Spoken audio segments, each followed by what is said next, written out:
Well, hello everyone. Boy, do we have a great show for you today. I'm Alex here from Cleveland. And before I show you guys the studio where we have our staff situated in a lovely set, I mean, it's just fantastic. So I'm going to just tease you guys a little bit with what's to come. Let's talk about something we launched just today. So we have a stacked event schedule for 2025. It is stacked, it is full. A lot of them are already selling out. So if you haven't checked out our events for 2025, go to our website and click on events, and you'll see everything that's listed for the rest of this year as well as 2025. And the one we are launching today is our London Cotswolds England trip for 2025. We are calling this the Textile Immersive. This is in England, and we're starting in the Cotswolds and then going to London. And we have a special guest, one of our most beloved teachers who's joined us in Kansas, who we've been with in England, Sarah Campbell. She is an amazing fabric textile artist with just a very extensive history.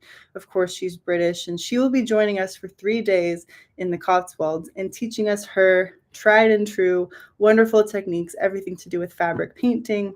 And you will be creating your own fabric for your own sewing workshop garment that you can go home and use the fabric that you've stenciled and played with and had fun with to go home and make your own garment from there. So we're excited to present this event for you. So I have Betsy's voice on with me here shortly, and we're just going to go through a little bit about this event. So it is live on our website. This is called the Textile Immersive in England with special guest Sarah Campbell. And the dates for this are April 28th through May 7th, 2025. So we're giving you guys, some lead time to kind of plan and get ready for this great event we have coming up in England. We did not go to England this year. We were there last March or April, and so we kind of took a year off, and Betsy has put together this amazing itinerary, and we're going to go through that here today. So, it's just an event full of lots of different types of things. We, of course, are doing a 3-day workshop, but this full 10-day event has us visiting places we have not visited before as a sewing workshop company. We will be, of course, visiting London and going fabric shopping and visiting Liberty. We will also be taking a class at the Royal School of Needlework, which is kind of the epicenter for hand embroidery. So that's a new experience. This picture in the middle is of Hampton Court Palace. I actually took a class there a number of years ago as well, and it's the place you go to learn hand embroidery. So that's an added feature to this course. And then, of course, you're just going to bond and become friends with those that are on the trip with you, and then spend kind of the end part of the trip in London. So, Betsy, let's go through the itinerary and tell people what to expect. Sure. So, day one, we are meeting for lunch in Windsor. Now, Windsor is just outside of London, and it is very famous for Windsor Castle, which, of course, was the Queen and now the King's home outside of London, where they spend a lot of their time. So we're going to meet in Windsor for lunch on the first day, and we're going to visit the castle because you have to see a castle. And then we are going to travel from Windsor to our home in the Cotswolds, which is called the Hawkwood Center for Future Thinking. Now, the Cotswolds, if you've never been, are like the quintessential beautiful English village. The Cotswolds are designated as an area of outstanding beauty. And you've got your rolling green hills, you have your honey-colored stone cottages. It's everything you see in all of those lovely British murder mysteries. I've been watching Sister Boniface and Father Brown, and it's all set in the Cotswolds, and it is just a joy to watch. So the Hawkwood Center is in the Cotswolds. It is just outside of Tetbury. It's on its own huge, I think 40-acre wooded land. And it is a beautiful, what was once an old home, and now they use it for retreats, really, craft retreats, all sorts of things. So we are lucky to find this beautiful place to live in while we're in the Cotswolds.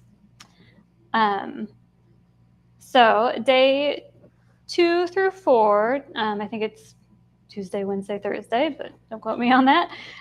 Sarah Campbell will be joining us. And Sarah Campbell is one half of the famous fabric duo Collier and Campbell, which was a company that she formed with her sister, I think in the 1960s.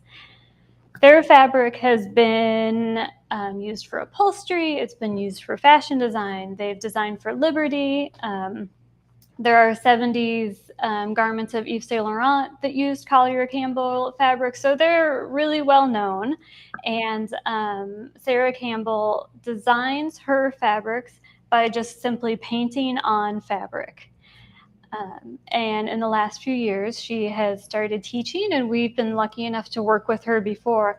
And it's really incredible to see how she just takes her ideas, starts sketching on fabric with paint, and then builds these beautiful pieces of art that you can then use. So those days, she's going to share her techniques for painting and creating your own fabric. And then you can use that fabric for your own sewing workshop garment. We've talked about how they'd be really great for the Lakewood shirt, but you know, if there's another one that you really love, you can think about that garment while you're creating your design to have a truly unique piece of work. So while we're in the Cotswolds, we don't want to just stay inside our beautiful mansion. We want to go exploring a little bit. So we will be getting out and about a little bit. We're going to go see Rodmartin Manor, which is what the last arts and crafts hand-built, let's say mansion and estate in the Cotswolds. It's incredibly beautiful. The gardens are amazing. And inside upstairs, they have some really intricate applique tapestries, which are all handmade. All the furniture is handmade. So it's a really inspiring place to see. And it's also fun because there's a family that lives there. And so they just live in this huge grand mansion. And it's kind of fun to think about how it would feel to live in a space like that. One day we are going to go to my favorite place in England, which is Highgrove, and do a garden tour.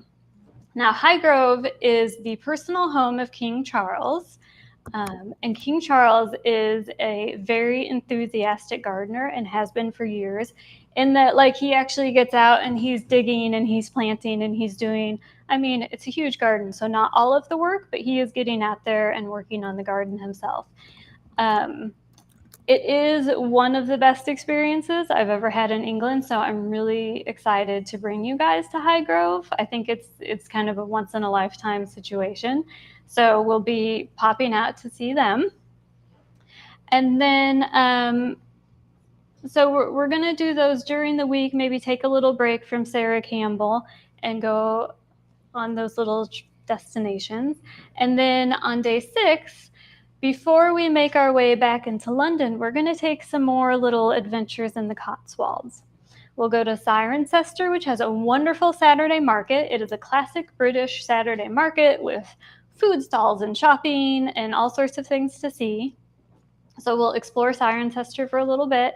And then as we drive back to London, we're going to stop at Kelmscott Manor. And Kelmscott Manor was the country house of William Morris, and it is preserved as he lived there. So we've got William Morris print curtains and upholstery and some beautiful artwork that he did on the walls.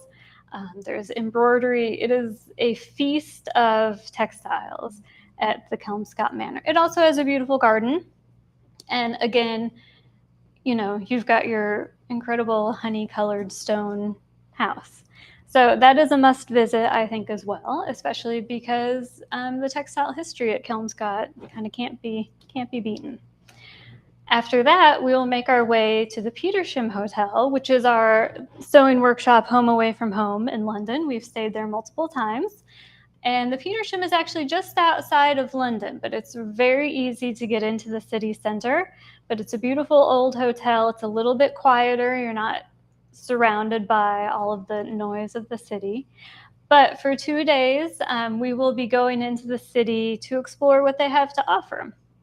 Of course, we're going to go to Liberty because that's what you do when you go to London. That's the first thing I do when I get off my plane and put my bags down is go to Liberty.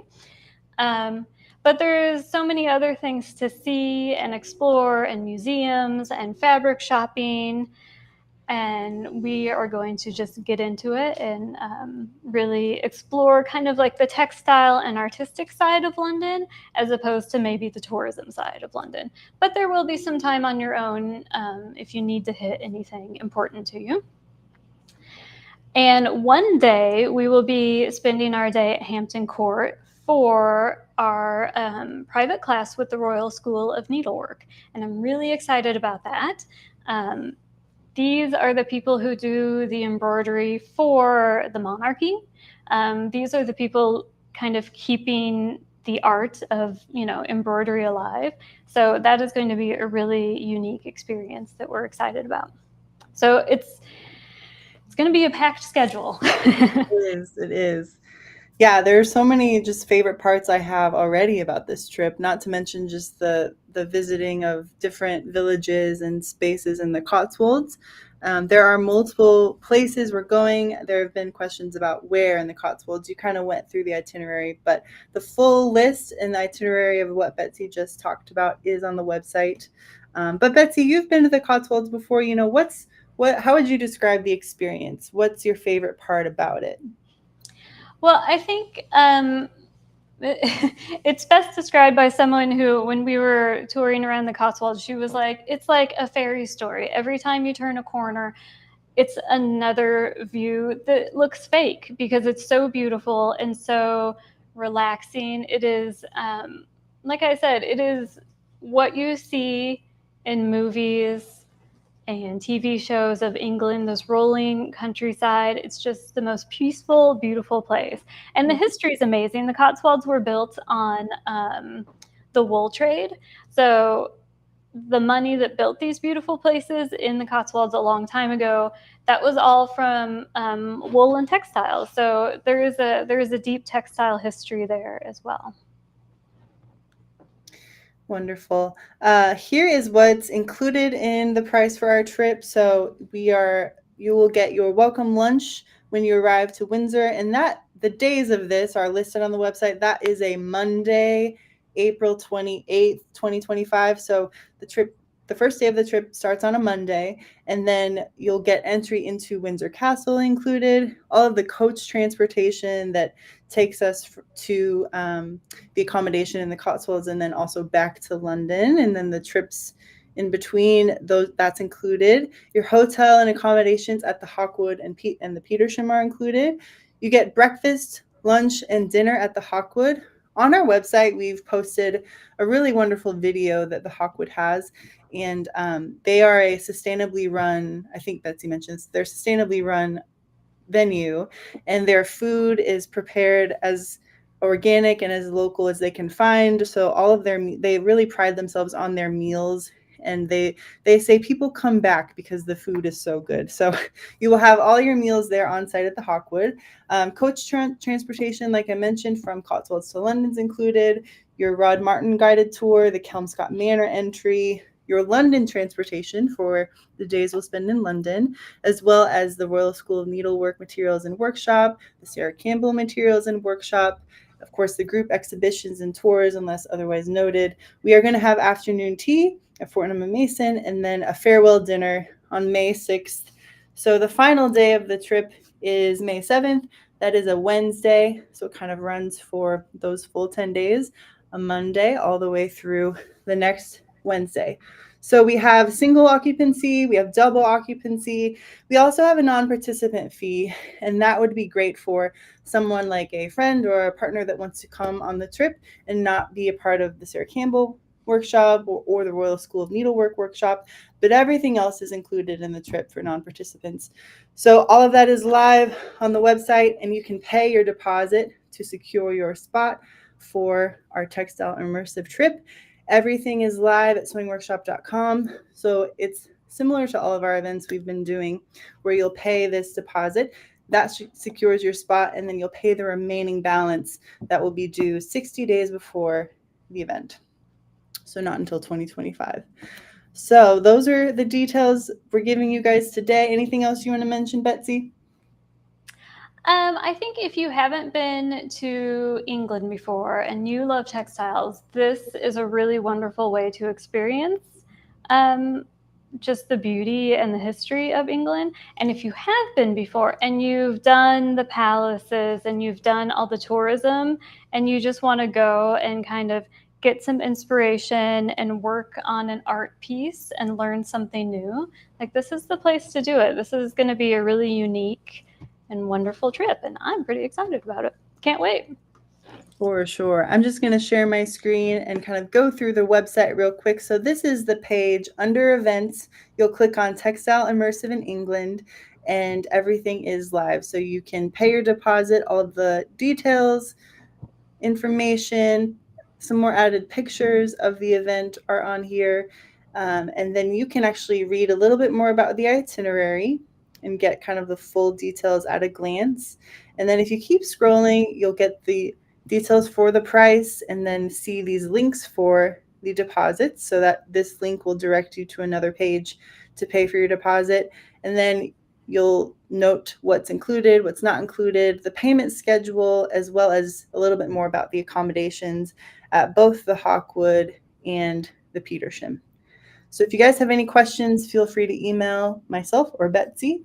And there is a workshops and event policies page that gives you guys a little bit more information. A recommendation on travel insurance, which we do recommend as a service, and that is all live. So check it out at sewingworkshop.com under events and Textile Immersive. So now it is time for the big reveal. So dearest reader, I invite you to a tea party live with Erin and Betsy here at the Sewing Workshop. Hello, dearest gentle sewist. Exactly. You stole the line. But yes, welcome to our beautiful Bridgerton set. Yep. We are in full Bridgerton mode. I guess there are probably people who may not know what that is. Bridgerton is a show on Netflix. It is a period romance, and it is on season 3, and the second half of season 3 was released last week. So we are deep into our Netflix watching and getting all of our romantic love stories going on. But we're super excited because we are not only into Bridgerton, but so was Liberty of London, and they have come up with a wonderful collaboration of fabric. Exactly. I mean, that's Betsy all over the place. It is. Florals, Liberty of London, romance. Yep. So we were very excited when we saw the debut of the new Liberty of London line. So we can't wait to show you what we chose from the collection. Yeah. And since we're talking about England anyway, it was a perfect day to do that. So I hope you have your afternoon, or I guess morning tea, and sit down, and we've got some great things to share. Exactly. Whether it's a book series it started as a book series, and then now it is a television series on Netflix. And so whether you are diving into the books like I am, or diving into the television series or streaming series, that sounded a little ancient actually, but just welcome us on our display of wonderful Bridgerton fabrics. Yeah, we had to make a scene for it. Exactly. Do you like our set? Yeah, exactly. So unfortunately we have to move the set so that we can show you Erin's beautiful gown that she made. Right. Betsy and I decided, we were trying to decide what we wanted to create using these beautiful fabrics, and kind of in a posing fashion, I chose the long, beautiful flowing dress, and Betsy chose a simple tank. So let's check it out. I've got pants on, and we know that never happens. So that's probably good. Perfect. Okay, so we had so many amazing pairings with these Bridgerton fabrics. And so the first pattern that came to mind for me was pairing 2 fabrics with the Splice top. So let me show you what that pattern looks like. It's been a really popular pattern for us. People like the simplicity of it. You can use a variety of fabrics to make the splice, and you can use it's a great stash buster because you can create this great side panel with something that you have in your stash, or you can create it with these beautiful Liberty fabrics. It has the front and back like a traditional shirt, but then it has these side panels, 3/4 length sleeves, and a beautiful boat neckline with a facing. And notice these great hemlines. It's an asymmetric hemline with a shorter on the side panels and longer in the front and the back. So what I decided to do in true Bridgerton fashion was lengthen it, make a flowing summer dress. In our modern times, we're seeing a lot of beautiful flowing floral dresses for the summer. I love to like follow kind of New York fashion or Paris fashion, and you're just seeing the street style. You're seeing a lot of women in their flowing floral dresses or gauzy dresses with their sneakers, with their sandals. And so I thought it was a perfect fabric in order to create that. So I chose the bouquet fabric for the front and for the back. And then this beautiful yellow and pink, kind of a smaller floral for the side panels. Oh, thank you, Alex. So this shows the length that I chose. So I did choose an ankle length for this dress. And I thought it just was the perfect way to display the floral, especially the floral for the front and the back. It's a larger print, so I wanted to show it off. It has traditional bouquets, which I think is a really unique way to display a floral. Usually you might have a more abstract floral with maybe the florals cascading down the fabric, but I loved how it is literally just bouquets of flowers throughout the entire panel of the fabric. And then I offset it with the smaller floral on the side panels. I love mixing those two different sizes, you know, with the large floral and then the smaller floral. I think it gives it a really nice balance. And then you underlined it, didn't you? I did. I did. So with these fabrics having the white background, I thought it'd be best to underline the front and the back only. And so I chose a beautiful white georgette to underline it. And so I just attached it with some basting or fusee web at these shoulder seams, up here at the neckline, and at the armholes and the side seams. And then I did the actual stitching that kept it intact in the end was the hemline. So it just made for a nice, airy, and not see-through dress, so which I thought was really important. And then I also I did scoop out the neckline, so it is a lowered neckline from the original pattern. So I did have to create a new facing in the front. I kept the back intact, so I did not change where it hit here at the shoulder. So it's just the front that I changed, and then I shortened the sleeves to a 10-inch length on the sleeves, and I did flare it out a bit. So I did widen the sleeves a little bit. So they were just above the elbow, which I thought was really nice. And I also created a really deep hem, which I thought would pair really nicely with the deep hems of the dress, which you can see on this sample, hopefully. So the front, the back, and the side panels have a 1 3/4 inch hem. So I did want to keep a wider hem on the sleeve as well. Tell them what you used for the belt, because I thought that was smart. So it was a very beautiful flowing dress when I finished, but I thought it'd be really nice to cinch in the waist just a touch. And I was thinking about it. I was like, should I do some pleats? How should I make this? I was thinking Bridgerton in my head, of course. How can I make this a little bit more Bridgerton-esque and cinch it in at the waist at the same time? But in the end, I had some pink double fold bias tape here in the office, and I just folded it, stitched it down, did the little edge stitching on it. Took me about 2 minutes, and I had a belt. So it was a great way to offset and the flowiness and cinch it in at the waist, and it happened to be the perfect color. So it made the end of my project just come together perfectly. It is exactly the perfect color. I can't believe you had that on hand. I didn't have to go downstairs. It was just up here. So it was fantastic. That's amazing. So I thought it was a good project in the end. So. And simple because you lengthened it just from the bottom, right? Right. So let me show you the dress, like the front, or actually the back and the side panel. So this is the original pattern piece for the back. And I didn't lengthen it from the lengthen and shortening lines. I just extended it from the bottom, and I just gradually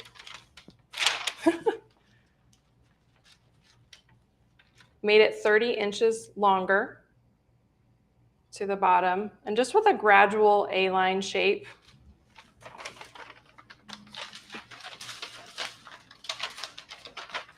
And I'll show you the side panel. I can get it off the floor. So same with the side panel. I didn't lengthen it from the lengthen and shortening lines here. I just extended it the same 30 inches as I did the front and the back in a gradual A-line shape. Not anything very drastic, but it still ended up being pretty flowy and full at the bottom, which is exactly what I wanted. So in the end, the pattern alterations were just very simple. The lengthening, the scooping out of the neck, and then shortening the sleeves. So, and I think it kind of made a drastic change from the top to the dress. Yeah. So is there any questions about the dress?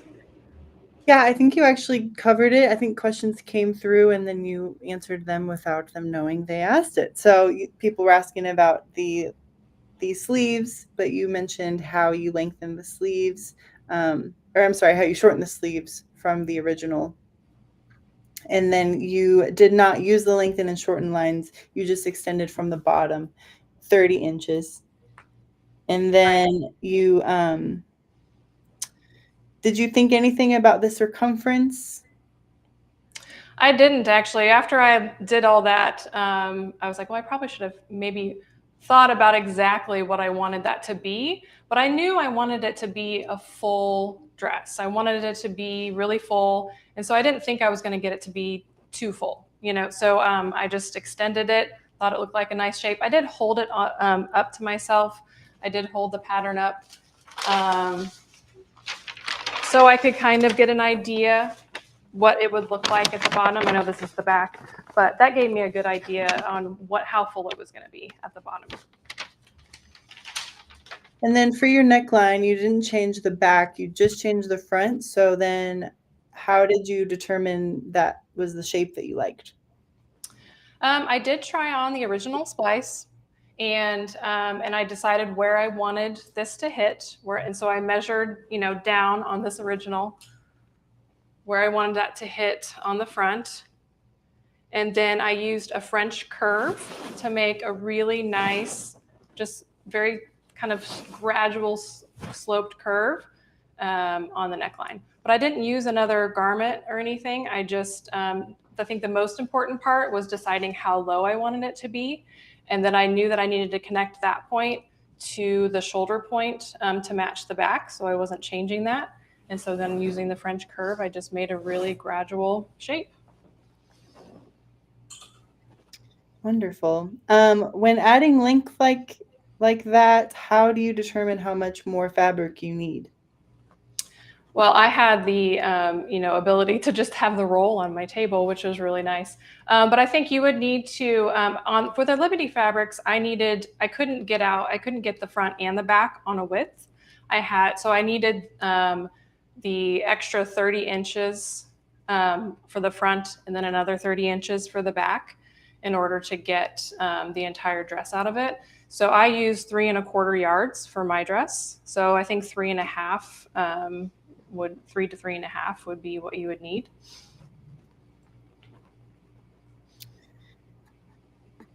And then just talk a little bit about the fabric. This is not a silky satin fabric. It's actually the Liberty Tana Lawn. So can you just touch briefly on that, what that feels like? It is silk-like. It's very, very soft, but. Right. It has a beautiful hand. It has a nice lightweight drape to it. Let's actually get out one of the, we have a few additional Liberty florals in the corner here that we also wanted to show off in addition to the Bridgertons. But this is a great way to see the drape of the fabric. It's lightweight, it has a beautiful hand. It's just so soft. I wish you could just feel this. But it's perfect for a blouse, perfect for a dress.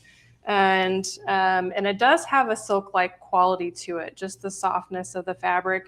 It's beautiful to sew. You know, I didn't have any problem sewing it. It doesn't move around on you like I think a silk would. So it not only does it have that beautiful drape, but it also is an easy sew.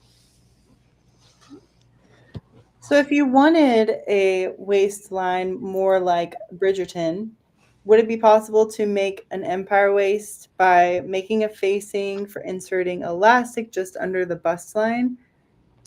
I think you definitely could. I actually considered that. I did a few sketches before I started, and I did have a gathered waist. I did have a seam and a gathered waist in mind initially, but I wanted to keep some of the character of the splice, and so I decided against that. But I think you definitely could. You could create a seam, or you could create a strip on the inside, like on the wrong side, a casing where you could insert elastic to gather in the waist if you'd like to do that, or you could still insert a ribbon. If you did it on the outside, you could insert a ribbon and still have the tie, which I think is kind of a nice element to make it Bridgerton-esque. And Erin, what did you say you used for the underlining? A silk georgette. And what's the fiber content of that? The silk georgette? The silk georgette. Okay. Yeah. Question, what's the fiber content of the dress underlining? Oh, oh yes, that's what the underlining was. You could also use a cotton batiste, which would be really nice, especially with the 100% cotton Liberty. I think that would be a nice alternative as well. Or organza. We did talk about organza. I think that would be beautiful. All right. I think those are all the questions for you, Erin. Lots of great compliments, and people really like it. Oh, good. All right. Betsy, you want to show off what you created? So let's talk. Oh, well, sure. Yeah. So Erin went full length gown, and I went for something simple, because I think sometimes we forget that we can use the most beautiful fabric in a really simple garment and still have something incredible. So this is just the MixIt Tank, straight out of the pattern, nothing different about it. And I think I just, you know, it's a light cotton tank that I can wear with absolutely everything, and it looks lovely. And so if you, you know, if you don't want to get 3 yards for a dress, consider just making a splice top or a MixIt Tank and just adding like a little pop of Liberty to your wardrobe. So I love it. And what pants are you wearing? Oh, I am wearing the Hudson pants in a white viscose linen. Fantastic. I love how you paired it with the flower, the hair ribbon. It's just perfect. Well, I mean, I had to gussy it up a little bit. I couldn't just go full plain. And heels, of and course. heels, yeah. Well, also because I was going to stand next to you, so I had to raise it up a little. Had to go for flats and heels. Yeah. So the fabric that I use, let's get into fabric, is one of the Bridgerton fabrics. Our wall back here is a little bit of a mix of the Bridgerton collection and then some other fabrics that we thought would go well with it. So I think that we should start by talking about the bouquet fabric that Erin has on, because I feel like that's it's like the spotlight. Yeah, it's the statement print. So as she mentioned before, it's a beautiful bouquet fabric. It is, as Liberty said, assembled from an array of botanical prints unearthed in the Liberty Archive. It celebrates the kaleidoscope of colors and the splendor of nature's beauty, and it echoes the grandeur of the Regency era with a theatrical pattern that has roses, peonies, asters, lilacs, and larkspur, bound together with silk satin bows. I'm going to bring this. Bring it up so you can see it. So we have two colorways of this beauty. We have the pink and violet that Erin is wearing, and we also have this incredible blue and red tones. And what really gets me on this one is this chartreuse peony fabric or flower. So we have two colorways depending on what floats here. But I think it's a really incredible fabric, wonderful for a statement dress. But again, if you want a big print, but you're a little bit unable to commit to a full-length dress, think about it as just the Splice top or the MixIt Tank. Or if you're pairing it, you pair it with one of the smaller prints. Maybe the smaller print could be your focus, and you could just have hints of the bouquet. I thought about that for my side panel. I was like, maybe I could just have hints of the larger floral, but then I just wanted a big splash. But I think you definitely could do that. But we also talked about how great it looks, and you can kind of see it on her gathered, because it's not such a big chunk of flower, but when you kind of have it gathered together, it becomes more of an all-over floral print. True. And I think that was my initial thought with thinking about gathering or, cinching it in somehow, because I thought that would really set it off. Yeah. So we have some coordinating fabrics that we want to share. The fabric that I am wearing is also from the Bridgerton collection. We have it in two colorways. I wonder if we should just take them all up, because I feel like you're not going to see them very well.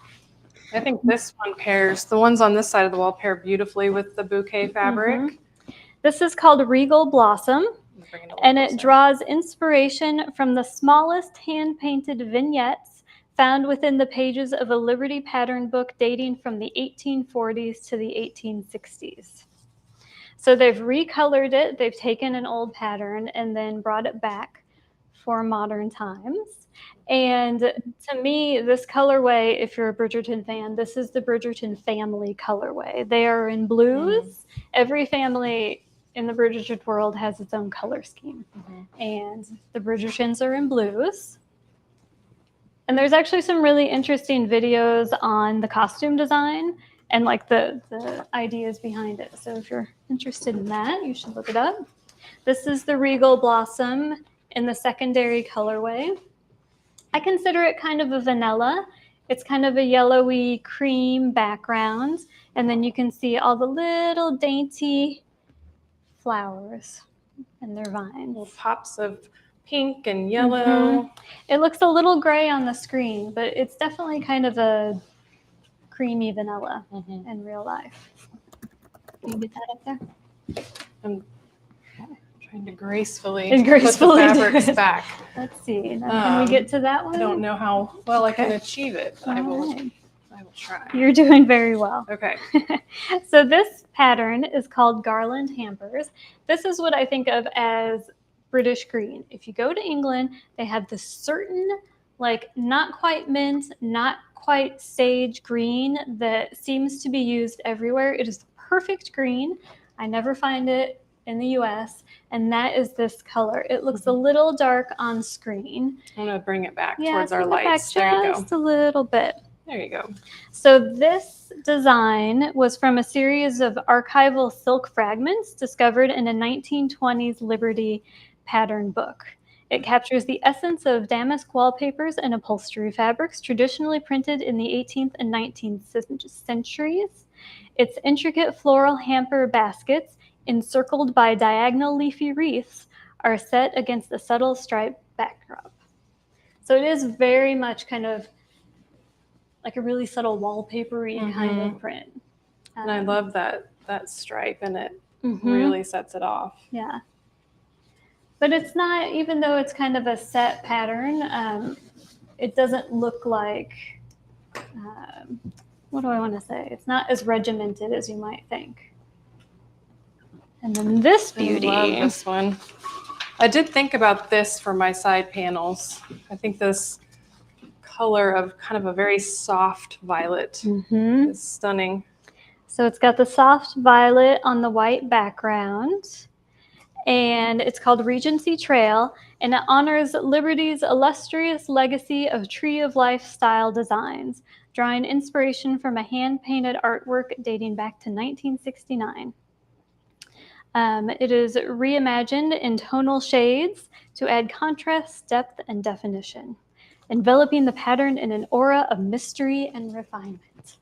So if you are looking to be mysterious and yet refined, I think this fabric is for you. It's a really wonderful color, though. I think a violet lavender color goes with a lot of things. It's a really good mixer. So of course the next one is the print that I'm wearing. The bow bouquet. And then her coordinate fabric is called, can you get it? I love this one because I think the color combination, I love the combination of yellow and pink. And I think it's a little unexpected with this line. And I think it's beautiful. It's beautiful contrast. Well, this to me is like, again, if you've watched it, this is like the Featherington family. That they wear citrus colors, they wear hot pinks, and where everybody else are in, you know, elegant pastels, the Featheringtons stand out with their bright colors. So I think of it, it's not a bright yellow. I almost think of it as like a curry yellow. It's kind of understated just a little bit. And then it's got this kind of pinkish purple magenta, I guess you could say. And this print was adapted from a selection of 1880s fabrics found in an archival Liberty book. And it emulates copperplate printing impressions that were widely used in the 18th century. Interesting. Yeah. So again, it's a really nice mixer, but I think it could be on its own as well. And if you're looking for something a little bit brighter, if you don't care for like a white background, that's a lovely one. Now the blue in this, I did not underline or anything. I don't think you need to. It is a light fabric, but it's not transparent. Right, and I think if I was making just a splice on its own, I don't think I would have underlined it. I think a dress is a little bit different story, but I think that the print lends itself to where I don't think you would necessarily have to underline a top or a tank. Yeah. So there are other fabrics up here that we haven't talked about, and those are also Liberty fabrics, but they're not from the Bridgerton line, but we think they would coordinate really well if you wanted to do a splice with an extra bit at the side. So we can start down here. Yeah, look at this one this would have been a really fun contrast, I think, with the bouquet fabric that I'm wearing. I think this would be really, I love the colors. I think that it would really stood out against the larger print. So this one has kind of a magenta backdrop, and the leaves and the stems of the flowers are a bright teal. And then we've got light pink flowers and then some purple and blue little prints. And this is like a real classic Liberty. It's a tiny, not, I guess tiny, but it's a small floral, kind of a busier design. That's a very classic print. The thing I think Liberty does so well is how they combine their colors. And I love the combination of colors in this one. I think it's just, they just are a little bit unexpected. And I think it really sets it off. And that one with this yellow and pink that you used on the side, I think is really pretty. True. Yeah. Let's look at those two. Let's look at those together. Yeah, look at that. You hold that. Yeah. There we go. Yeah, that's wonderful. That's fantastic. The other thing you can think about too, if you want to, take it even further, what if you used like the purple to do a piping around an edge, around a collar or, cuff? That would be fun too. Just add a little splash of a contrast. And we have done the splice where we've done the facing to the right side. So, and it's a wider facing, so it would look, it would be quite the statement, kind of a collar in a sense. Yeah. So I think that's a really fun idea. Yeah, we should have brought that up. Another combination print that we have here is this pink and blue paisley. And again, that goes back to, this is not of the Bridgerton collection, but it combines with those lovely blues that they have. It's actually quite a bright blue, And then it's got this little pink design in it. So I think that's a really nice print. And we love a paisley because a paisley goes with everything. It's a nice mixer. And then this beautiful kind of burnt orange kind of, I'm trying to think of but it's another beautiful paisley. I kind of think of it as like a tomato red. Tomato red. Because it's got a little bit of an orange into it. And then it has, it reminds me of like an Indian block printing fabric, with the design, but it also has a light like robin's egg blue and a little tiny bit of like watermelon pink. So for our red folks, that's a really nice color. And it's not like a screaming red. It's a little bit more subtle. But I think that goes well with this, the blue and red bow colorway. Because it just picks up those nice reds in it. I think that's fantastic. That's pretty. I'm getting ideas for myself. I can see this paisley as the main fabric and then use this as the splice. I think that would be a really fun combination. Now we have similar fabrics. Here, this is not one of them, but similar colorways to that red. Let me grab those so you can see them. And I'll do my very best not to knock anything over. That's the thing about a complicated yet beautiful set. I love this one. Like I was talking about with the interesting colorways and the combinations of the colors, I think this one is just fantastic. It's one of my favorites, with that pop of yellow in the background, and then the pink, kind of a light pink, and then more of a hot pink and orange floral. If you remember, I combined, if you think back, I made a zen with a little ruffle, and I used this yellow floral and then another pink. So the yellow is pretty bright, but I did a little pop of it within like the pink garment, so it's not like too much. I love that. Betsy, I think the TV show has got it wrong. I think we're listening to Lady Whistledown here. Yeah. Me and Julie Andrews. That's in good company. I love good company. I love these two together. I think that's great to have the same print, but in two different colorways, and you combine those two. I think that would be great. And these two are both similar to that red one, so you could actually do any of the three together. But as you can see, if you like the idea of a Liberty splice, but maybe Bridgerton's a little pastel for you, you can do like a stronger color with it. We've got some incredible options. This poor wall. It was beautiful. It was so beautiful, and now we ripped it. But now you guys can really see some of these fabrics up close, see what they really look like, and hopefully see some of the colorway a little bit better than if it was up against. Yes, you can. Linda's here. She wants to pipe in. I can't be silent, you know. Actually, can you come closer? So closer to the mics. I just wanted to say that, where am I? Yeah, come close so that we have the mic. So Okay, that's all right. So I just want to say that we only buy the special collections. And when they come, we know about them, and then they go away, and we can't get them anymore. And we're one of the few sources for Liberty fabrics in the country. It's become a different sort of distribution than it used to be. And I don't know, there's just a handful of us. So if you want Liberty, we're, I think, a real go-to. Yeah, that's all I wanted to say. Okay. And that's a good point with this, with these Bridgerton fabrics. This was a one-time, collection. So what we have is what we've got. What we have is what we got. So yeah, it definitely would be a time to order it because we can reorder these fabrics. Yes. So.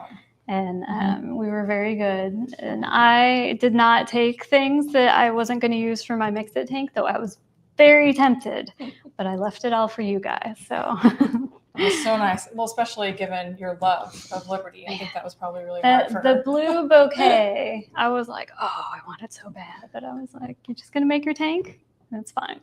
Thank you for allowing me the Yeah. over 3 yards of fabric. Yeah. Do we have any questions?